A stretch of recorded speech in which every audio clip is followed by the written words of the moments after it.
The Amazon women, who lived in different communities in what are today the Black Sea, Anatolia, and the Aegean, but had the same spirit and outlook on the world, were allegedly ambushed by armies of male warriors during several raids.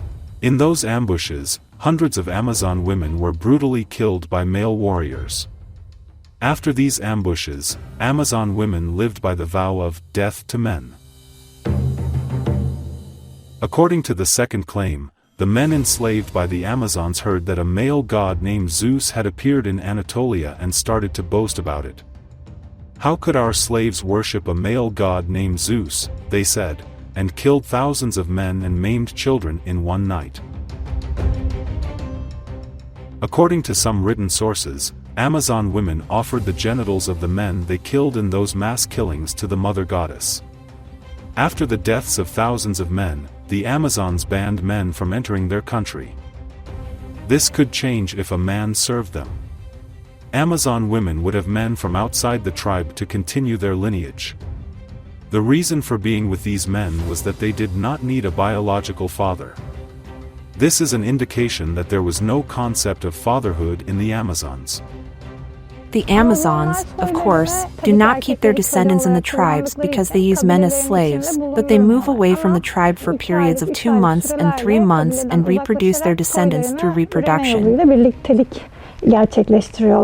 Among the Amazons, only women who were successful in battle were allowed to become pregnant.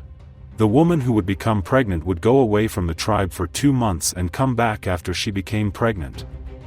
Amazon women who gave birth to a male child after becoming pregnant would hand this child over to his father in the neighboring tribe and never see his face again. The males are left to their fathers outside the tribe, or they can be killed or maimed. Amazon women lived in small tents. They had superior horsemanship skills. In battle and in their attacks on men, they wielded enormous arrows, bows, axes, and shields. In their warrior clothes, they had huge bodies, fearsome looks and biceps almost twice the size of a strong man. Homer, who is recognized as the father of mythology, talks about the Amazons, who are described as women like men, and mentions that these Amazon women came to a place. In other words, they see them only as tools, objects that they use to continue their lineage. These women, whose traces were found until 1900 BC, lived with the concept of a self-governing nation. It is thought that the lineage of the Amazon women living on the Black Sea coast goes back to the Scythians. Scythians are considered to be Turks by many historians. The emerging documents strengthen the ties between Scythians and Turks. So, were the Amazon women among the first Turks? There are also claims that Amazon women are Turkish. Especially in 1988, Jean David Kimball Professor Dr. Jean Davids Kimball did research on this. By going to Kazakhstan and comparing the DNA of a Turkish girl with the DNA of the corpses from the kurgan, he claimed that this Amazon woman was Turkish. In some tomb discoveries, researchers have uncovered tombs dating back to the 5th century BC. Very important data on these ruthless women, who were first the subject of the Amazon stories of the Greeks, have emerged.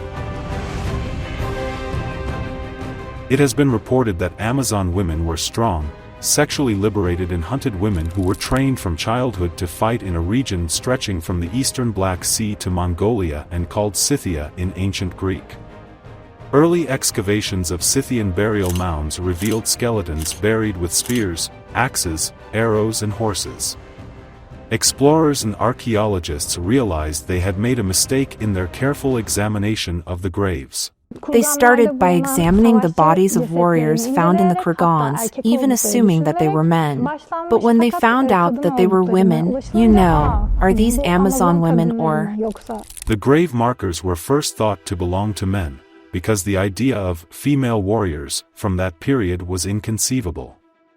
If there were dead people buried with tools of war, they had to be men. But decades later, DNA tests revealed the chilling truth. Not all of the remains belonged to men. In fact, most of them were women.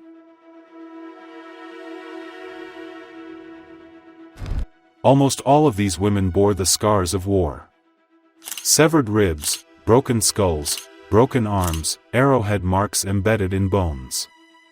Each new tomb of Scythians has shown that these women, repeatedly described by the Greeks as Amazon warriors, may in fact have been Scythian women.